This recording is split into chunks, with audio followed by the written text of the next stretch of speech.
Covid-19 n'est plus une urgence de santé publique au niveau mondial. Cependant, elle continue à sévir en République démocratique du Congo. Fidèles téléspectateurs, fidèles téléspectatrices, bienvenue à ces nouveaux numéros de votre magazine Santé et Société. Aujourd'hui, nous allons parler de l'intégration du vaccin anti-Covid-19 à la vaccination des routines. Pour ce faire, nous avons tourné une émission en dehors de ces plateaux au niveau de l'Institut national de santé publique où nous avons rencontré son directeur général, le docteur Mwamba Kazadi Dieudonné, avec qui nous avons eu à décortiquer les sujets. Mais avant d'arriver à cette émission qui a été tournée en dehors de ces plateaux, je reviens ici sur l'atelier qui a été organisé vers la fin de l'année dernière, auquel ont participé les professionnels des médias, membres de l'association des communicateurs en santé AXA et ceux du réseau des journalistes amis de l'enfant RJAE. L'objectif de cet atelier était d'amener ces journalistes à s'impliquer dans le processus d'intégration du vaccin Covid-19 dans le paquet des soins de santé primaire en vue de sensibiliser la population pour qu'elle se protège contre cette maladie.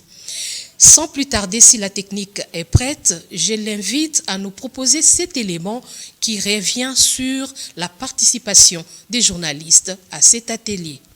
Environ 60 professionnels des médias de la ville de Kinshasa, membres du réseau des journalistes amis de l'enfant, RJAE, et ceux de l'AXA, ont participé depuis le mercredi 11 octobre à cette formation sur la vulgarisation du processus d'intégration du paquet complet COVID-19 dans les soins de santé primaire pour leur permettre de s'en approprier et par conséquent mieux les vulgariser auprès de la population à travers leurs médias respectifs. Ces assises de partage de toutes les informations relatives à ce processus ont été clôturées le jeudi 12 octobre 2023 par le docteur Audrey Moulumba, coordonnateur du comité technique d'intégration de la COVID-19 dans les soins de santé primaire au nom du directeur général de l'Institut national de santé publique, le docteur Dieudonné Mwamba, empêché.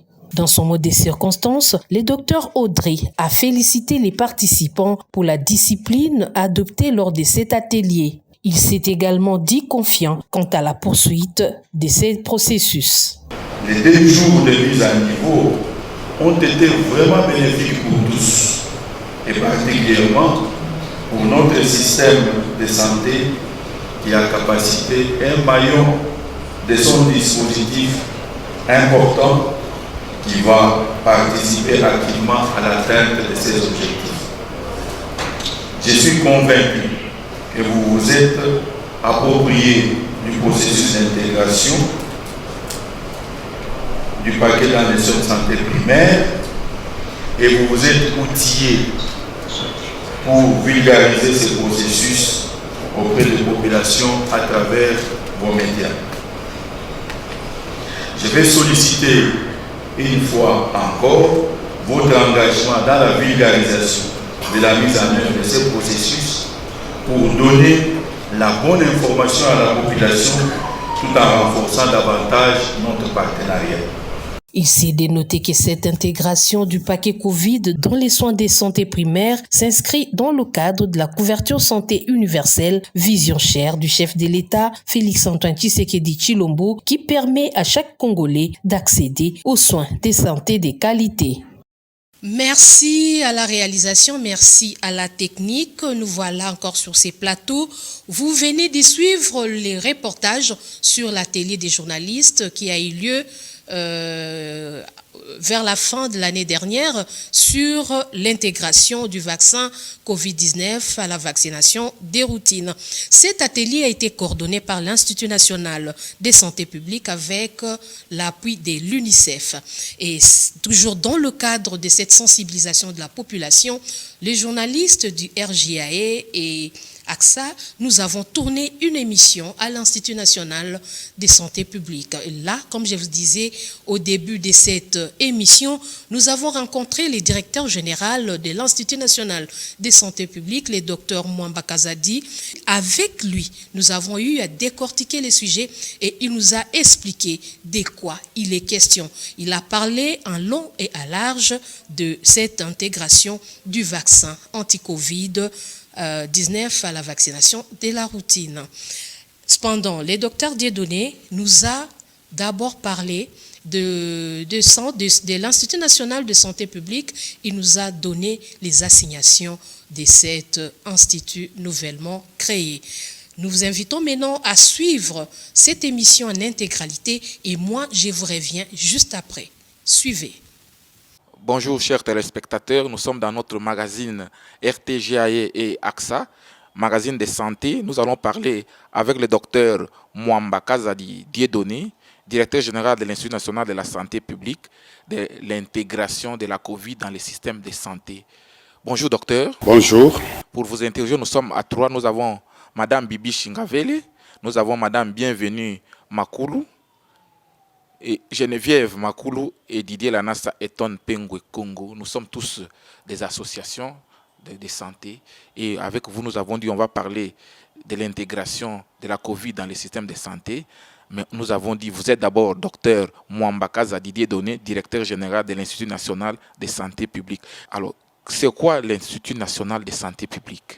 L'Institut national de santé publique, c'est un établissement public qui est un des établissements de facilitation de la couverture santé universelle.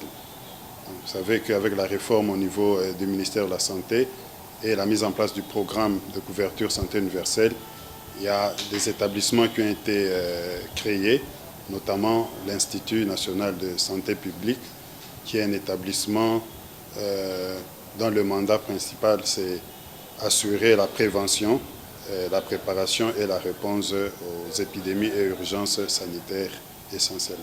Oui, directeur, mais ici nous nous trouvons dans le bâtiment de la direction de lutte contre les maladies. En fait, vous luttez contre les maladies? Absolument. Alors, dans ce cadre, nous allons parler de l'intégration de la COVID-19. Après 2 ans, 3 ans, aujourd'hui, on est en train de parler de la COVID-19 lentement. Alors, où est-ce qu'on en est aujourd'hui? Quel est l'état de la COVID-19 aujourd'hui, docteur Mwamba? La COVID-19, comme vous le savez, avait été déclarée comme une urgence de santé publique par l'Organisation mondiale de la santé. C'était une pandémie que nous avons connue même dans notre pays ici. Et au jour d'aujourd'hui, la maladie a fortement diminué. Donc le nombre de cas, que ce soit au niveau mondial et au niveau de notre pays, a fortement diminué de telle sorte que ce n'est plus aujourd'hui une urgence de santé publique et l'OMS l'a déclaré ainsi. Donc ce n'est plus une urgence de santé publique, on va intégrer ça. Alors Madame Bibi Chingavele. Oui, docteur, par rapport à cette intégration, la COVID-19 maintenant est devenue endémique. Les activités de la riposte sont en voie d'être intégrées dans les soins de santé primaires. Quelles sont les étapes de ces processus d'intégration et surtout, quels sont les défis y afférents? Oui, pour cette intégration, il a fallu élaborer un plan d'intégration, ce qui a été fait. Après avoir élaboré ce plan d'intégration avec l'ensemble des parties prenantes, que ce soit le ministère de la Santé, les partenaires qui appuient le ministère, il y a eu l'élaboration ensuite des normes et des directives pour mettre en application ce plan d'intégration. On a constitué un noyau d'experts qui a dû descendre au niveau des provinces pour expliquer ce processus d'intégration et vulgariser ces normes et directives. Donc, c'est à l'étape où nous en sommes de vulgarisation de ces normes et directives au niveau provincial et même pour aller plus loin au niveau périphérique des zones de santé. Et quels sont les défis? Effectivement, vous avez évoqué aussi la question des défis. Effectivement, la maladie n'est pas finie. Donc, on dit que la Covid, ce n'est plus une épidémie, mais nous continuons toujours. La maladie est toujours là. Le virus continue à circuler. Donc, les défis demeurent au niveau communicationnel. Donc, on doit continuer à communiquer, à bien communiquer, à porter la bonne information pour que, au niveau de population, on comprenne que le risque n'est pas zéro. Il ne peut pas être risque zéro. La maladie est toujours là et n'est pas finie complètement. Donc, et par rapport aux informations, des informations qui ne sont pas correctes, l'infodémie, donc nous devons continuer à lutter contre cette mauvaise information pour justement passer la bonne information et garder les bonnes habitudes et que la population continue à garder l'alerte, être en alerte, avoir la bonne information pour rester vigilant par rapport à cette maladie parce qu'elle n'est pas finie complètement. Oui, docteur, vous parlez des défis, vous parlez des infodémies, mais on va demander à Madame Geneviève d'avancer dans les questionnaires. On va parler exactement de l'intégration. Docteur, comment le vaccin Covid est intégré dans la vaccination des routines? Au niveau de la vaccination de routine, effectivement, nous intégrons aussi la vaccination contre la Covid-19. Donc le vaccin contre la Covid va se donner aussi dans la routine au niveau du programme, avec le programme élargi de vaccination, où nous avons, pour ce qui est de la Covid-19, nous avons les personnes cibles pour cette vaccination en routine. Nous ciblons surtout les personnes âgés de 55 ans et plus. Nous visons aussi le personnel de santé, parce que c'est le personnel soignant qui est au contact avec les malades, donc ils doivent être aussi vaccinés.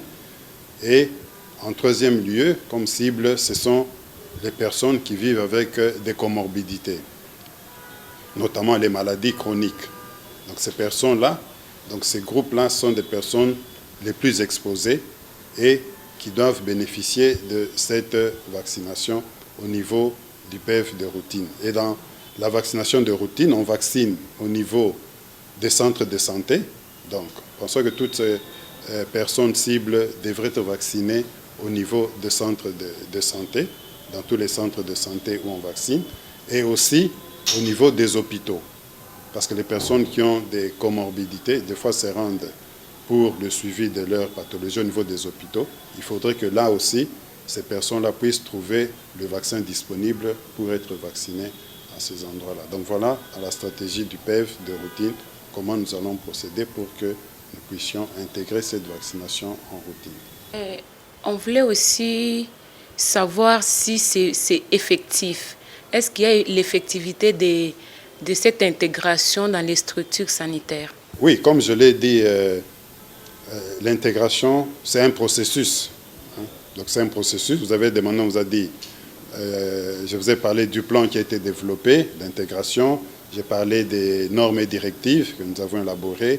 Il y a eu le processus de descente d'aller informer, sensibiliser les provinces pour les mettre au courant de ces normes et directives.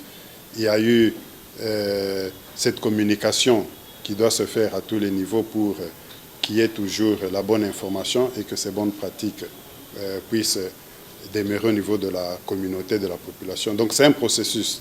Parler d'effectivité, oui, mais on ne peut pas dire que c'est une effectivité maximale. Nous sommes dans ce processus. Nous continuons. Nous avons encore nos équipes qui sont sur le terrain au niveau des provinces pour que, au niveau de toutes les provinces et à tous les niveaux, ça soit vraiment effectif. Oui, merci docteur pour toutes ces précisions. Et par rapport à l'intégration et par rapport au vaccin, est-ce que tous les types de vaccins sont disponibles ou bien il y a seulement quelques-uns qu'on peut trouver au centre de santé? Au niveau de notre pays, à ce jour, on n'a pas tous les vaccins disponibles au niveau du pays, mais nous avons le vaccin Johnson & Johnson qui est disponible au niveau du pays et qui se donne en une seule dose. Donc ce vaccin est disponible. Mais lors des flambées, il y a quelques temps, nous avions les autres types de vaccins. Donc, mais au jour d'aujourd'hui, il y a le vaccin Johnson qui est disponible et que les personnes cibles peuvent toujours se rendre au niveau des centres de santé et au niveau des hôpitaux où se trouveront ce vaccin-là et pourront se faire vacciner. Est-ce qu'il y a une démarche, par exemple, pour avoir d'autres types de vaccins? Parce qu'on a le choix de... quelqu'un qui veut se faire vacciner peut opter pour un type que la République démocratique du Congo n'a pas actuellement. Est-ce qu'il y a des démarches pour essayer de compléter la liste de vaccins disponibles contre la COVID-19? Oui, effectivement, comme je l'ai dit, le pays, nous avions plusieurs types de vaccins et à ce jour, les démarches aussi sont disponibles pour acquérir les autres types de vaccins. Mais comme il faut savoir, pour toute maladie, on ne dispose pas de tout l'arsenal, que ce soit des médicaments ou des vaccins. C'est parce que, vous savez, derrière tout cela, il y a tous les défis en termes de finances, le défi économique, logistique pour acquérir tous ces vaccins. Donc, il y a des choix que le pays fait, notamment le nôtre, parce que on a vu lors des campagnes de vaccination quel était le vaccin qui était le plus recherché dans la communauté, notamment celui dont je vous parle de Johnson & Johnson, qui était vraiment le vaccin le plus demandé. Et celui-là est disponible au niveau du pays. Docteur, du fait que l'épidémie a baissé, la population ne s'intéresse plus au respect des mesures d'hygiène. À votre niveau, quelles sont les stratégies que vous avez mises en place pour convaincre cette population-là à se faire vacciner? Ça, c'est une bonne question et ça demeure toujours un défi. Vous le dites, la maladie a baissé, effectivement. Comment convaincre les populations? Ça demeure un défi et demande à ce que les efforts soient fournis constamment. Et comment nous essayons de remédier? C'est par la bonne communication. Donc, il faut passer la bonne information dans la population, la communauté, pour dire il faut maintenir la vigilance. La maladie n'est pas terminée. Donc, nous sommes toujours à risque parce que les virus, il y a des variants, des nouveaux virus des nouveaux variants qui peuvent apparaître et qui peuvent faire assez que les nombres de cas, qu'on assiste à une augmentation du nombre de cas et qu'on revienne encore à une situation d'épidémie. Donc, c'est la communication, la bonne communication pour dire à la communauté, à la population qu'il faut maintenir les bonnes pratiques. Les bonnes pratiques, quand vous êtes dans des foules et que vous sentez que vous avez peut-être une grippe, vous devez vous protéger les autres, porter le masque, continuer à utiliser les désinfectants, le gel, se laver les mains. Et toutes ces bonnes pratiques, on doit les maintenir parce qu'on a vu que ça aidait même à réduire les autres maladies, notamment les maladies des mains sales.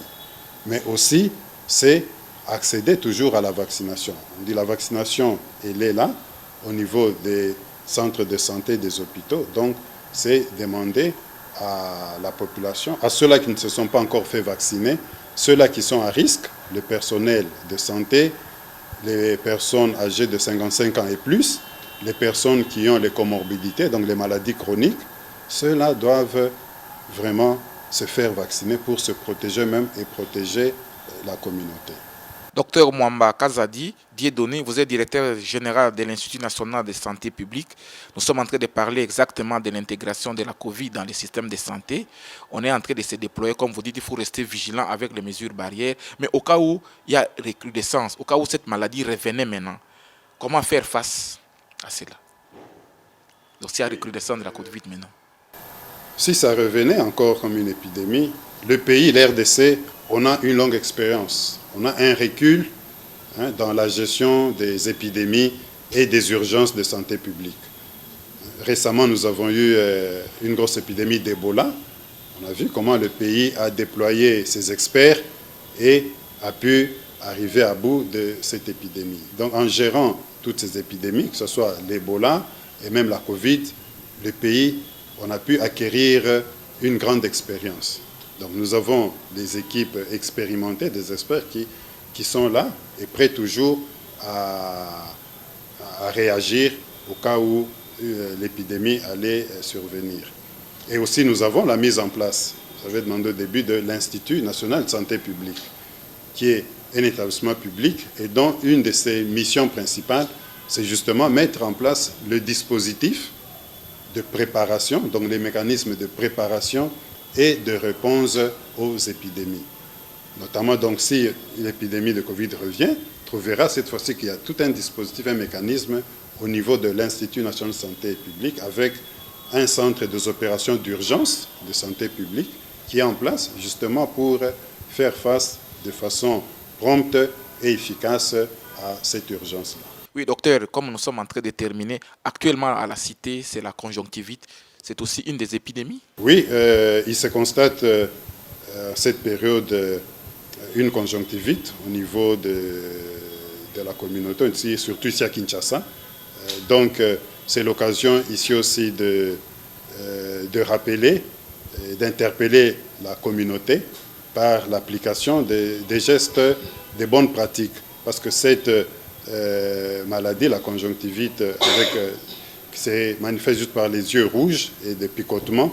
Donc, c'est vraiment, nous sommes en une période épidémique par rapport à ça. Donc, il est demandé à la population, pour éviter cela, d'éviter de frotter les yeux, donc de passer nos mains au niveau des yeux et se laver régulièrement les mains parce qu'on se salue, on est dans les transports en commun et après on ne prend pas soin de se laver les mains. Donc nous devons régulièrement nous laver les mains au savon ou nous désinfecter avec le gel de désinfectant et éviter surtout de toucher les yeux avec les mains, surtout quand on n'est pas sûr que nous avons des mains propres.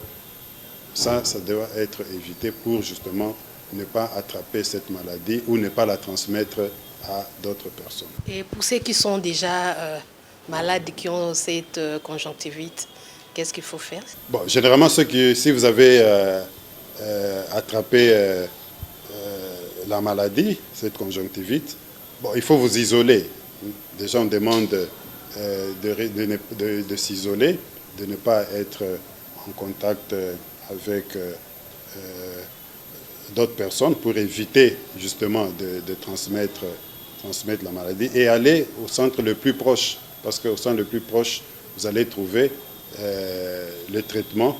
C'est une maladie qui arrive à se soigner aussi rapidement au centre le plus proche, mais éviter surtout de se frotter les yeux parce qu'on sent un picotement et ça donne tendance de vouloir toujours se frotter, de passer les mains au niveau des yeux. C'est éviter de se frotter au niveau des yeux, mais aller au centre le plus proche où on sait prendre en charge cette pathologie. Merci, docteur Mwambakaza Didier Doné. Vous êtes directeur général de l'Institut national de santé publique. Alors, docteur, pour finir avec l'Institut national de santé publique, vous avez dit que c'est dans le cadre de la maladie, de la lutte contre la maladie et surtout des épidémies avec le programme du chef de l'État de la santé universelle. Alors, vous êtes en train de vous étendre sur le territoire national pour finir. Oui, l'Institut national de santé publique, dans le décret le créant, a la possibilité de s'étendre au niveau des provinces. Et nous sommes dans ce processus. Nous sommes un jeune établissement. Ce n'est qu'en 2022 qu'on a été créé. Donc, il y a ce programme de nous étendre aussi au niveau des provinces et surtout les provinces qui sont à risque ou qui sont exposées à plusieurs urgences et à plusieurs épidémies. Ça serait dans ces provinces-là où l'Institut national de santé publique va devoir se déployer et installer ses antennes provinciales. Oui, on va finir, docteur. Vous avez les relations avec les hôpitaux, les centres de santé et les centres de recherche en santé qui sont dans le pays, presque partout. Oui, l'Institut national de santé publique est appelé à collaborer avec les autres institutions, que ce soit les institutions universitaires. D'ailleurs, nous sommes en collaboration avec les écoles de santé publique officielles. Au sein du ministère, nous collaborons avec le secrétariat général et avec tous les programmes et directions de lutte contre la maladie. Et nous collaborons même avec les autres ministères. Maintenant, nous avons une grande une grande urgence au pays, ce sont les inondations actuellement. Et là, l'Institut national de santé publique collabore avec le ministère des Affaires sociales et Affaires humanitaires, le ministère de l'Intérieur, le ministère de l'Environnement. Donc, nous devons travailler en synergie, en multisectorialité, avec toutes les parties prenantes. Merci beaucoup, docteur. Nous étions avec Bibishi Ngavele, Geneviève Makulu et Didier Lanassa Eton Pengwe Congo. Nous sommes dans les cas de RGAE et de AXA. Merci d'avoir répondu à nos questions, docteur Mwamba Kazadi. Vous êtes directeur général de l'Institut national de santé publique. Je vous remercie. Merci Daniel Chisungu, fidèle téléspectateur, fidèle téléspectatrice. Vous venez là de suivre l'émission qui a été tournée dans le cadre de la sensibilisation de la population sur cette intégration du vaccin anti-Covid à la vaccination des routines. À travers cette intégration, les autorités sanitaires de la République démocratique du Congo espèrent accroître le nombre de personnes vaccinées et ainsi booster dehors la résistance contre cette maladie. C'est ici que nous mettons fin à cette émission. Mais avant de nous séparer, nos remerciements s'adressent au PDG du groupe de presse Tempête des Tropiques, Trinitas FM et CNTV, Alexis Mutandango-Imwana, au DRH Guillaume Moubenga, à toute l'équipe technique qui nous a accompagnés. Je vois Daniel Chisungu, Padou Bomboussa, Richard Ndambou, ainsi que la rédaction de Canal Numérique Télévision. Les rendez-vous est pris pour un prochain numéro. Au revoir.